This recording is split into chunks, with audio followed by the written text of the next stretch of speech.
नमस्कार दोस्तों, एक बार फिर आप सभी का स्वागत है आपके अपने YouTube चैनल के ऊपर।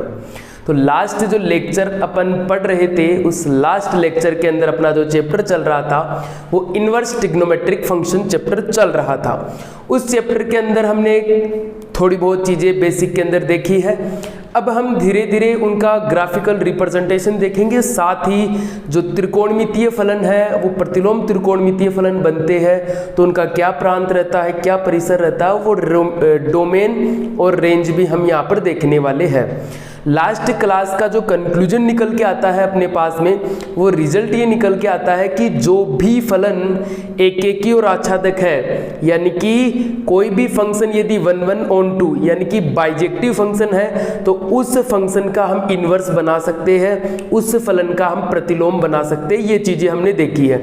अब देखो, स्टार्टिंग के अंदर हम सबसे पहले साइन का साइन इन्वर्स बनाएंगे, फिर उसके प्रांत और परिसर की बात करने वाले हैं। 11वीं क्लास के अंदर आप सभी ने इस प्रकार की ग्राफें देखी है, फलनों की ग्राफें बनाई भी है। अपने पास में 6 त्रिकोणमितीय अनुपात है, साइन, कोस, टेन, कोट, सेक, कोसेक। इन सभी की ग्राफें आपको बनाना अच्छी तरीके से आती है। 11वीं क्लास में ये सब कुछ आपने सीखा है। फिर भी एक बार दोबारा मैं ये सब कुछ चीजें बता देता हूं, क्योंकि यही चीजें काम में आने वाली है त्रिकोणमितीय फलन को प्रतिलोम त्रिकोणमितीय फलन बनाने के अंदर। अपना फलन क्या है? y बराबर साइन अक्ष, ये अपने पास में फंक्शन है y बराबर साइन अक्ष। तो कोई भी जो फलन की ग्राफ हमें बनानी होती है तो उस फलन की ग्राफ के लिए हमें पॉइंट्स चाहिए होंगे। जैसे आप 10th स्टैंडर्ड के अंदर कोई भी ग्राफ बनाते थे, वहां पर आपके पास में जो ग्राफ बनाई जाती थी, आप जिस ग्राफ का उपयोग करते थे वो लाइन की ग्राफ होती थी, रेखाओं की ग्राफ होती थी। वहां पर कोई भी समीकरण दिया हुआ मिलता था, आप सिंपल सा क्या काम करते थे, x का मान 0 रखकर y का मान और y का मान 0 रखकर x का मान निकाल लेते थे। यानी 2 पॉइंट आप निकालते थे और 2 पॉइंटों को रखकर सीधी सी ग्राफ बना देते थे।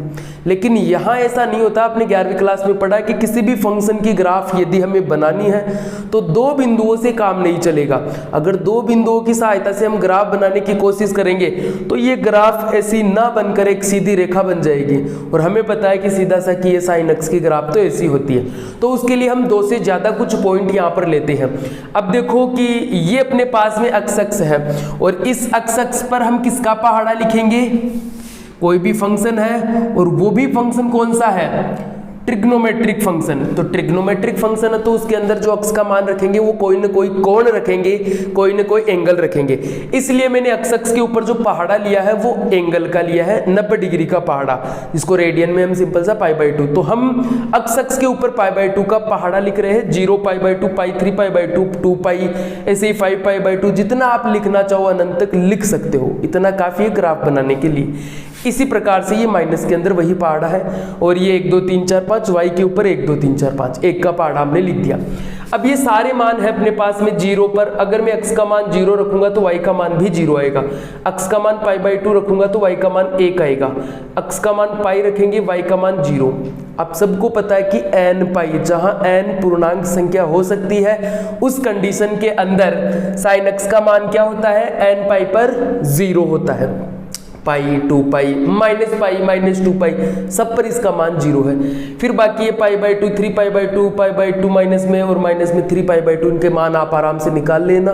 आपने 11वीं क्लास में अच्छी तरीके से सीखा भी है। तो इन सबके मान निकालकर मैंने डायरेक्ट यहाँ पर रख दिए।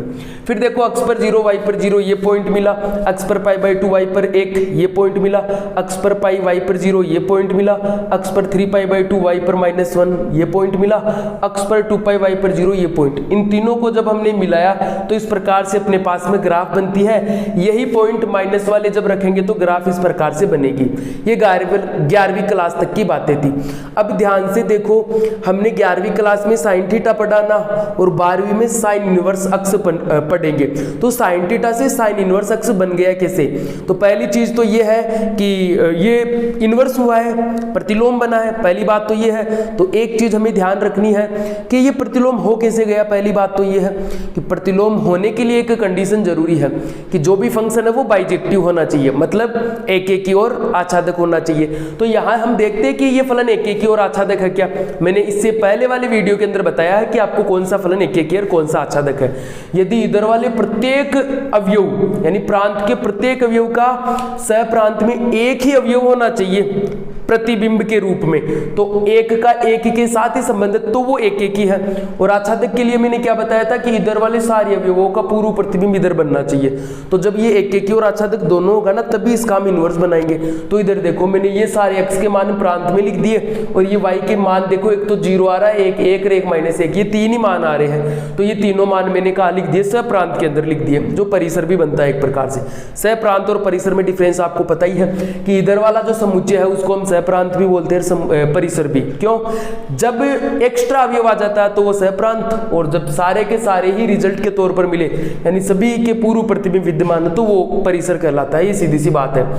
तो यहाँ पर हमने देखा कि देखो 0 का प्रतिबिंब कौन बन रहा है, 0, π/2 का 1, पाई का भी 0 बन रहा है। तो इधर देखो प्रांत में एक से ज्यादा अवयवों का एक ही प्रतिबिंब बनता है तो वो बहु एकेकी फलन होता है, मतलब एकेकी तो नहीं है। ये सीधी सी बात हमें यहाँ पता चल गई कि जो साइन थीटा है, साइन अक्स है, वो एकेकी फलन तो नहीं है। तो जब एकेकी नहीं है तो आगे कुछ जांच करना भी नहीं है हमें, और जब एकेकी है ही नहीं तो एकेकी नहीं है तो हम इसका इनवर्स भी नहीं बना सकते।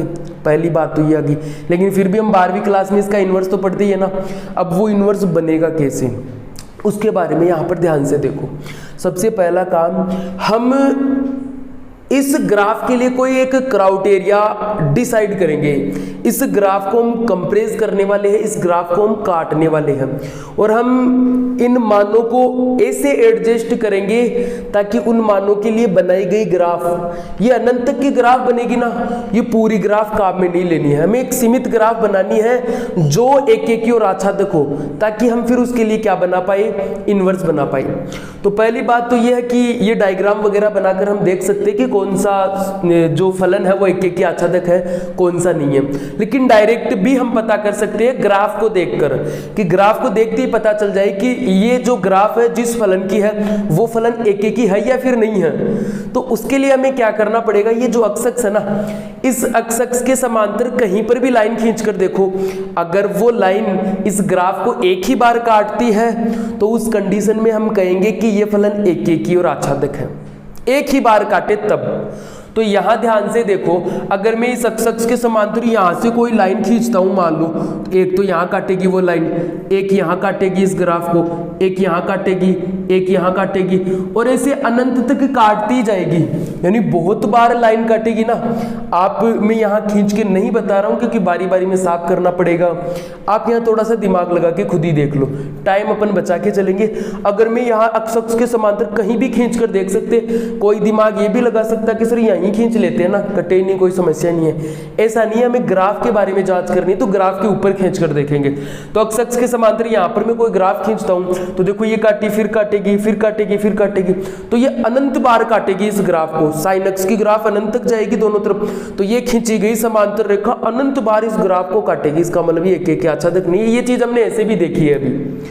अब क्या करें, अब इस ग्राफ को मुख्य मान के आधार पर ऐसे रूप में काटो, ऐसे जगह से काटो ताकि बची हुई ग्राफ है वो अक्ष के समांतर खींची गई रेखा से एक ही बार कटे।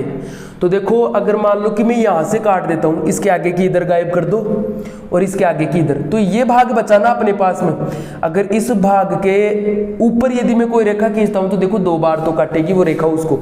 ये ऊपर वाली ये जो कटोरी टाइप की है, अगर ये बचे तो इसके समांतर खींची गई रेखा कम से कम 2 बार तो काट ही रही है ना इसको। इसका मतलब यहां से तो नहीं काटना। फिर यदि मान लो कि देखो मैं यहां से काट रहा हूं एक बार, है ना, इस ग्राफ को मैंने यहां से हटा ही दिया, काट ही दिया, इस ग्राफ को पूरी को ही हटा दिया मैंने यहां से। इसके बाद में इस ग्राफ को इधर से यहां से मैंने काट दिया। अब ये जो ग्राफ बची हुई है, इस ग्राफ को ध्यान से देखो, ये जो बची हुई ग्राफ है ना, यहां से लेकर यहां तक, इस ग्राफ के ऊपर यदि मैं अक्ष के समांतर कोई भी रेखा खींचूं तो वो एक ही बार काटेगी ना। खींच के देख लो। अगर अब तो मैं थोड़ा बता भी सकता हूं, मान लो कि इसके समांतर हमने रेखा खींची, ये थोड़ी सी है ना, समझना आप ही, ये है अपने पास में अक्ष के समांतर रेखा, एक ही बार काट रही है ना। कहीं भी खींच कर देख लो, अगर मैं यहाँ नीचे भी कोई रेखा खींचूंगा तो वो भी एक ही बार इस ग्राफ को काटेगी। कितनी भी रेखाएं खींचकर देख लो वो एक ही बार इस ग्राफ को काटने वाली है।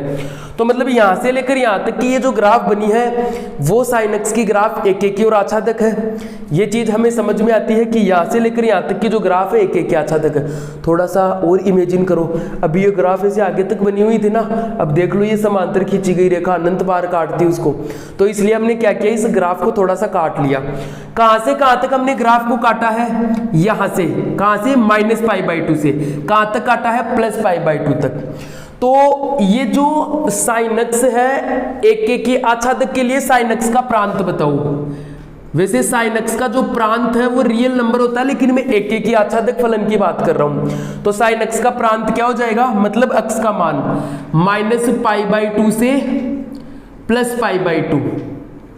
देखो ये -π/2 पर इसका मान -1 है, +π/2 पर इसका मान +1 है। इसका मतलब -π/2 और +π/2 इनका भी अस्तित्व है, तो इनको भी शामिल करना है। एक एक की ओर आच्छादक फलन के लिए sin x का परिसर क्या हो जाएगा, परिसर का मतलब y का मान, प्रांत का मतलब हम जानते हैं x का मान और परिसर का मतलब y का मान। तो देखो ये ग्राफ कहां से कहां तक की रेंज के अंदर बन रही है, -1 से +1 के बीच में, और इनको भी शामिल करना है क्योंकि ये भी अस्तित्व के अंदर है। तो ये प्रांत आ गया और ये परिसर, ये किसका आया है अपने पास में, ये अपने पास में आया है sin x का एक एक की आच्छादक फलन होने के लिए। अब हमें तो sin x के प्रांत परिसर से यहां मतलब नहीं है, हमें मतलब है sin इनवर्स के प्रांत परिसर से। तो हम यहां पर बात करेंगे कि ये तो sin के है प्रांत परिसर, और अब मैं बात करता हूं sin इनवर्स x के प्रांत और परिसर की। sin इनवर्स x का जो प्रांत है वो क्या हो जाएगा, अब हमने पढ़ा है कि ये तो देखो sin के है, ये तो अपने पास में sin थीटा के, मान लो कि ये तो sin थीटा के प्रांत और परिसर है। अब जब मैं sin से sin इनवर्स बना दिया तो प्रांत तो परिसर बन जाएगा और परिसर प्रांत, ये बात मैं बता चुका हूं लास्ट वीडियो लेक्चर के अंदर। तो इसका प्रांत क्या हो जाएगा, जो उसका परिसर है, तो ये हो जाएगा इसका प्रांत तो -1 से +1, और परिसर क्या हो जाएगा अपने पास में, ये परिसर हो जाएगा अपने पास में जो sin का प्रांत है वो -π/2 से +π/2। ये याद रखना कि sin का जो परिसर है वो परिसर क्या रहेगा अपने पास में, sin इनवर्स का -π/2 से +π/2 क्लोज ब्रैकेट। ये चीज आप यहां से याद रखना क्योंकि क्वेश्चन में काम आने वाली है। कोई क्वेश्चन sin इनवर्स का है तो उसके अंदर उसका जो सॉल्यूशन होगा वो इसी की रेंज में आएगा, इससे बाहर नहीं जाएगा। तो ये चीजें हमें थोड़ी बहुत याद भी रखनी है। अब हम थोड़ा सा आगे बढ़ते हैं और कोस इनवर्स x के प्रांत और परिसर की बात करते हैं। यहाँ जैसे हमने sin x की ग्राफ बनाई और उसके आधार पर sin इनवर्स x के हमने प्रांत और परिसर ज्ञात किए, वैसे ही मैंने यहाँ पर कोस x की ग्राफ बनाई है। अब इसके आधार पर हम कोस इनवर्स के प्रांत और परिसर ज्ञात करने वाले हैं। तो यहाँ पर ये ग्राफ आपको बनाना आता ही है। मैंने फिर भी एक टेबल बनाई है जिसमें x के बहुत सारे मानों पर y के भी खूब सारे मान हैं, उनको मैंने यहाँ रखा। जो बिंदु मुझे मिले उन सबको जब मैंने मिलाया तो ये ग्राफ मुझे प्राप्त हुई। और ये ग्राफ आप सब जानते हो 0 पर 1 कोस x की ग्राफ है। ये चीज सबको क्लियर है। अब कोस से हमें क्या बनाना है, कोस इनवर्स। तो उसके लिए ये जो अपने पास में फलन है वो एक एक के आच्छादक यानी बाइजेक्टिव होना चाहिए। उसके लिए यहाँ पर देखो ये x के बहुत सारे मान, इनमें से कुछ मान मैंने यहाँ पर ले लिए, ये प्रांत के अवयव है, और y के कुछ मान है, 3 मान हमें मिलते हैं जो मैंने सहप्रांत में ले लिए। तो ये यहाँ पर अगर मैं देखता हूँ तो 0 पर 1, π/2 पर 0, कोस x यही मान देता ना। जब x की जगह पाई रखूँ तो -1, 3π/2 रखूँ तो वापस से 0, 2π रखूँ तो 1। तो देखो एक से ज्यादा, देखो एक तो 0 है, 3π/2 है, तो इन दोनों का मान 1 ही आ रहा है। तो प्रांत में एक से ज्यादा अवयवों का सह प्रांत के अंदर केवल एक ही प्रतिबिंब बनता है, तो वो जो फंक्शन है वो बाइजेक्टिव फंक्शन नहीं होता है, वो एक एक की आच्छादक फलन नहीं होता है। अच्छा, आच्छादक की तो बात ही अलग है, पहले ये एक एक ही नहीं है। एक एक ही फलन के अंदर एक का एक ही प्रतिबिंब होना चाहिए, लेकिन यहाँ तो एक से ज्यादा का एक ही प्रतिबिंब है। मतलब ये क्या है, बहु एक एक ही है, मेनी वन फंक्शन है। वो आगे की बातें हैं, वो इतनी ध्यान हमें नहीं रखनी है। इतना ही देखना है हमें कि ये जो फलन अपने पास में बना है वो एक एक ही नहीं है। अगर नहीं है तो कोस से कोस इनवर्स नहीं बना सकते। वही समस्या यहाँ पर आ गई। तो फिर क्या करेंगे, इस ग्राफ को ऐसे स्थान से हम काटने वाले हैं ताकि बची हुई जो ग्राफ है वो बची हुई ग्राफ एक एक की और आच्छादक बने। तो उसके लिए हम क्या करेंगे, इस ग्राफ को ऐसे स्थान से काटो जहां अक्ष के समांतर खींची गई रेखा उसको एक ही बार काटे, तभी वो एक एक की आच्छादक होगा। तो यहां से देखो इस ग्राफ को मैं ऐसे काट देता हूं, यहां से इसके आगे से इस ग्राफ को हम साफ कर देते, मिटा देते, इसके आगे कोई ग्राफ है ही नहीं, हम ऐसा मान लेते। ये यहाँ से आगे भी ग्राफ को हमने कंप्रेस कर दिया, ग्राफ को हमने यहाँ से हटा दिया। अब जो ग्राफ है अपने पास में वो कहाँ से लेकर कहाँ तक बची हुई है, 0 से लेकर पाई तक। अब देखो अक्ष के समांतर कोई सी भी रेखा खींचकर देख लो, वो एक ही बार इस ग्राफ को काटने वाली है। देखो किसी के दिमाग में आ सकता है कि सर आपने इस ग्राफ को यहीं से क्यों काटा, आ सकता है ना, आगे से भी काट सकते थे या इधर माइनस वाली संख्या से भी काट सकते थे। देखो सबसे पहली बात, हमें क्वेश्चन को हल करने के लिए मुख्य मान की आवश्यकता होगी। जो भी क्वेश्चन का रिजल्ट आएगा वो उसके मुख्य मान के अंदर आएगा। तो मुख्य मान के लिए इस ग्राफ को हम 0 के पास में काटते हैं, माइनस की साइड से ज्यादा पहली प्रायोरिटी हम प्लस की साइड को देते हैं। तो ग्राफ को हमने ऐसे स्थान से काटा है जो मुख्य मान के अंतर्गत आता है, और ग्राफ को ऐसा काटा है कि अक्ष के समांतर खींची गई जो रेखा है वो उसको एक ही बार काटे, ताकि जो फलन है अपना वो एक एक की आच्छादक हो जाए। इतना तो पता चल ही गया ना, ये फलन अब है यहाँ से लेकर यहाँ तक एक एक की और आच्छादक है। तो बताओ इस फलन के लिए अभी तक ये फलन कोस अक्ष का ही है, इनवर्स नहीं बना है, तो इसके लिए प्रांत क्या हो जाएगा, अक्ष का मान 0 से लेकर पाई, ये दोनों शामिल है तो बड़ा ब्रैकेट 0 से लेकर पाई, ये तो कोस अक्ष का प्रांत हो गया। परिसर की बात करते हैं तो y का मान ये +1 और नीचे -1, तो ग्राफ -1 से +1 तक जा रही है, तो इसका परिसर क्या हो जाएगा, -1 से +1, और ये दोनों मान हम शामिल भी करेंगे यहाँ पर, तो इसका प्रांत और परिसर ये हो गया। जब हम इसको इनवर्स बनाते हैं यानी कोस को इधर भेजेंगे तो अक्ष बराबर क्या हो जाएगा, कोस इनवर्स y, जो भी कोई भी मान आ सकता है, y की जगह कोई भी रियल नंबर हो सकता है। अब देखो जब हमें पता है कि कोस से कोस इनवर्स बनेगा तो प्रांत और परिसर आपस में बदल जाएंगे, जो प्रांत है वो तो परिसर बन जाएगा और जो परिसर वो प्रांत बन जाएगा। तो कोस इनवर्स का प्रांत इसका क्या रहेगा, परिसर, तो इसका प्रांत तो क्या हो गया, -1 से +1। इसी प्रकार से कोस इनवर्स का जो परिसर वो क्या हो जाएगा, जो कोस का प्रांत 0 से लेकर पाई। तो आज के इस वीडियो लेक्चर के अंदर हमने साइन इनवर्स अक्ष और कोस इनवर्स अक्ष के प्रांत और परिसर देखे हैं। इन दोनों को याद करना एकदम आसान है। साइन इनवर्स अक्ष और कोस इनवर्स अक्ष दोनों का जो प्रांत है वो तो -1 से 1, दोनों का सेम है, प्रांत तो दोनों का सेम है। अगर परिसर की बात करें तो साइन इनवर्स अक्ष का जो परिसर है वो -π/2 से +π/2 क्लोज ब्रैकेट है।